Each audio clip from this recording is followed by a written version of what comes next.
aquí estamos ante una estafa generalizada.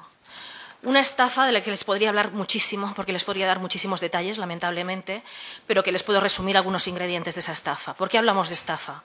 Hablamos de estafa porque en este país no es verdad que haya sido una libre opción de la ciudadanía el hecho de hipotecarse. Y no es verdad que se haya hecho esa acción como una acción libre e informada. En España, a diferencia de otros países de nuestro entorno, absolutamente todo te llevaba a acceder a la vivienda, que recordamos no es un capricho, es un bien de primera necesidad reconocido como derecho fundamental, porque todo el mundo necesita una vivienda. Estamos hablando de necesidades básicas de las personas, no hablamos de yates ni de bienes de lujo. Y se hicieron unas políticas públicas muy concretas que hicieron que prácticamente la única opción que quedaba en este país para acceder a ese bien de primera necesidad fuera el sobreendeudamiento. Además, el mensaje oficial del Estado, incluso cuando ya había estallado la burbuja inmobiliaria, tanto con gobiernos socialistas como con gobiernos populares, era que en España no había burbuja inmobiliaria, que la vivienda era la inversión más segura que podía hacer cualquier familia, que lo mejor que se podría hacer en este país era comprarse una vivienda. Por lo tanto, lo que hizo la población fue exactamente aquello que el Estado le recomendaba cada día que hiciera. Además, podríamos recordar también, evidentemente, el papel de las entidades financieras, que no solo secundaban estos mitos de que la vivienda era una inversión segura y de que no había burbuja inmobiliaria en el Estado español, a pesar de que muchos indicadores alertaban de que, en cambio, sí que existía. Pero las entidades financieras no solo negaban la burbuja inmobiliaria, sino que además ofrecían hipotecas a través de unos contratos de adhesión que ellas escribían, que ellos diseñaban. Es decir, no era un contrato libre entre las partes que se negociaba, sino que las entidades financieras redactaban los contratos y lo tomabas o lo dejabas.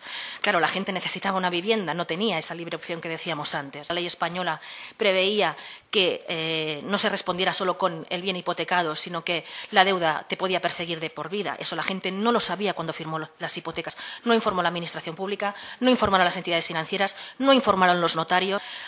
Luego, esas hipotecas se hicieron con tasaciones completamente infladas, con unas tasadoras que imponía siempre la entidad financiera, que no ponían nunca a las personas afectadas. Entiendan por qué nosotros estamos hablando de estafa hipotecaria, porque aquí ha habido algunos que han hecho un grandísimo negocio, algunas administraciones públicas durante unos años se han financiado con este negocio inmobiliario, inmobiliarias, constructoras, entidades financieras, y cuando todo está estallado porque era insostenible, no están asumiendo ninguna responsabilidad y, en cambio, toda la responsabilidad está cayendo única y exclusivamente en la parte más débil, en la parte más vulnerable, en la ciudadanía que necesitaba acceder a un bien de primera necesidad como es la vivienda. Como decía, las plataformas de afectados por la hipoteca nacieron hace 4 años ya en Barcelona. Entonces, el problema estaba completamente invisibilizado. En estos 4 años, estas plataformas y las miles de personas que se están organizando con estas plataformas han hecho lo que debería haber hecho la Administración Pública.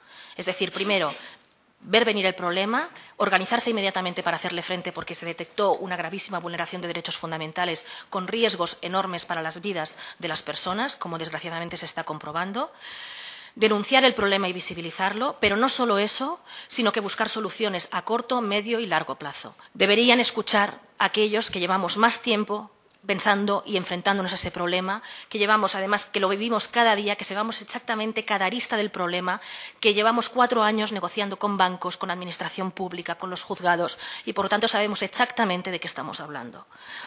Y eso me lleva también a cuestionar las voces de supuestos expertos a los que precisamente se les está dando todavía hoy demasiado crédito, valga la ironía, como por ejemplo los representantes de las entidades financieras. Acabamos de tener un ejemplo, diría que como mínimo paradójico, por utilizar un eufemismo, por no decir cínico, al representante de las entidades financieras que acaba de intervenir y nos ha dicho que la legislación española era estupenda. Decir eso cuando hay personas que se están quitando la vida como consecuencia de esta criminal ley, les aseguro que no le he tirado un zapato a este señor porque creía que era importante quedarme aquí para decirles lo que les estoy diciendo. Pero este señor es un criminal. Y como tal deberían ustedes tratarle. No es un experto. Los representantes de las entidades financieras han causado este problema. Son esta misma gente la que ha causado el problema, la que ha arruinado la economía entera de este país, y a esta gente ustedes les siguen tratando de expertos.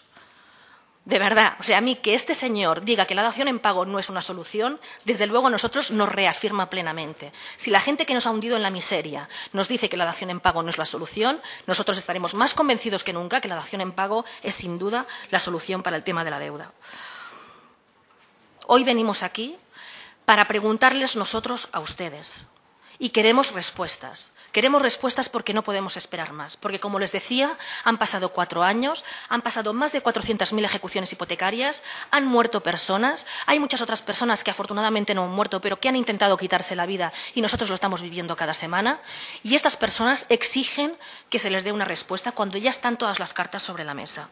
Hay un problema de una legislación completamente anómala, a pesar de lo que diga el representante de la banca.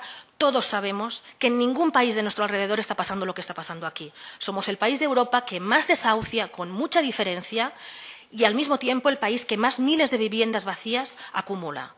Esta barbaridad, evidentemente, clama al cielo, atenta al sentido común y requiere una intervención inmediata.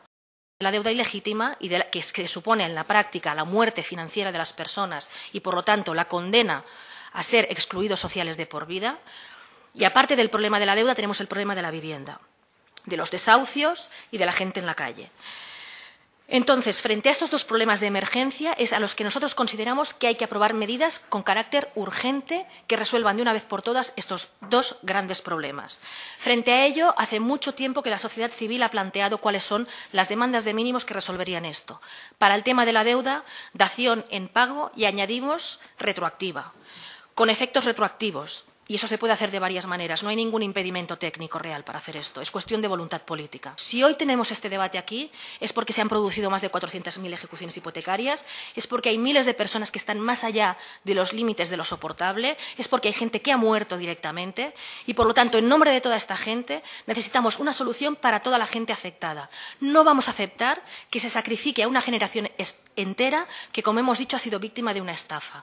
Pedimos la moratoria de todos los desahucios de vivienda habitual y de deudores de buena fe. Por supuesto, nosotros siempre las medidas no las hemos planteado, como ha pretendido a veces hacer creer la banca, en términos generales, como si nadie tuviera que responder de sus deudas. No, siempre hemos dicho que lo planteamos para vivienda única y habitual y para deudores de buena fe.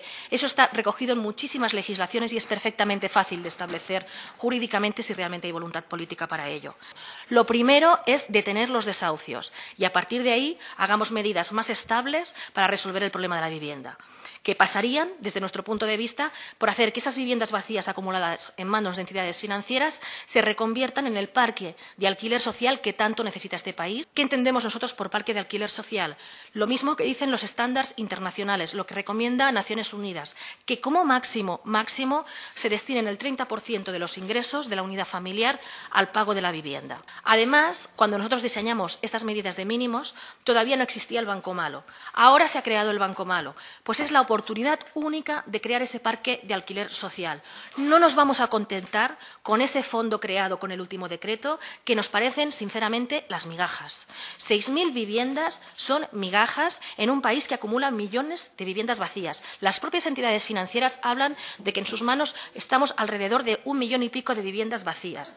No vamos a aceptar 6.000 viviendas, que además son los bancos quienes van a decidir cuáles son, y todo hace pensar que al Sareb, al Banco Malo, van a enviar las mejores viviendas y las migajas, las de la periferia, las estropeadas, las que nadie quiere y no tengan salida en el mercado, esas los bancos quizás se las ofrezcan a las personas desahuciadas. Eso no nos parece admisible. Son insuficientes, los criterios de acceso también excluyen a la mayor parte de gente afectada y, además, entendemos que qué viviendas se destinan al alquiler no lo deben decidir las entidades financieras que hasta ahora han destacado por su pésima y criminal gestión, sino que lo debe decidir la gestión pública, el interés colectivo. Estas medidas se han recogido en una iniciativa legislativa popular, que ustedes seguramente habrán escuchado hablar de ella. Hemos reunido más de 1 millón de firmas. Por lo tanto, estas demandas son demandas que tienen un amplio consenso social y, de hecho, más allá de la gente que ha podido firmar, que nos consta que muchísima se ha quedado con las ganas porque así nos lo han hecho llegar por muchas vías, todas las encuestas que se han hecho recientemente hablan de que el 90% de la población respalda estas demandas.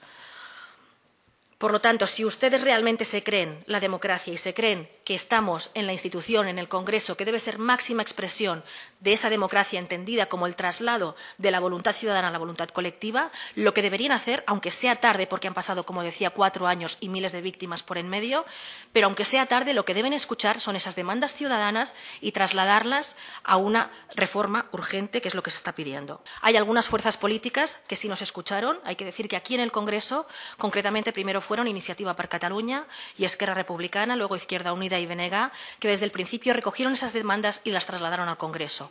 Luego han habido fuerzas que han sido ambiguas, que en algunos momentos se han expresado a favor, otras en contra, han votado en contra, en distintas votaciones que se han producido, como son Convergencia y Unió y UPyD. Y hay dos fuerzas mayoritarias que hasta hoy han estado bloqueando esas demandas, que han sido Partido Socialista y Partido Popular, que han sido las dos fuerzas mayoritarias que se han ido alternando en los dos gobiernos que podrían haber intervenido y no lo hicieron. Aquellos diputados y diputadas que no se comprometan desde ya a defender estas medidas de mínimos en este trámite que se está haciendo en esta comisión o cuando se discuta la admisión a trámite de nuestra ILP el próximo martes, van a tener que ver cómo la población empieza a señalarles públicamente allí donde vayan. Nunca vamos a incitar acciones de violencia, somos un movimiento pacífico, creemos firmemente en las acciones pacíficas, pero desde luego tampoco vamos a tolerar la impunidad que arruina a la vida de miles de personas condenadas a un sufrimiento intolerable.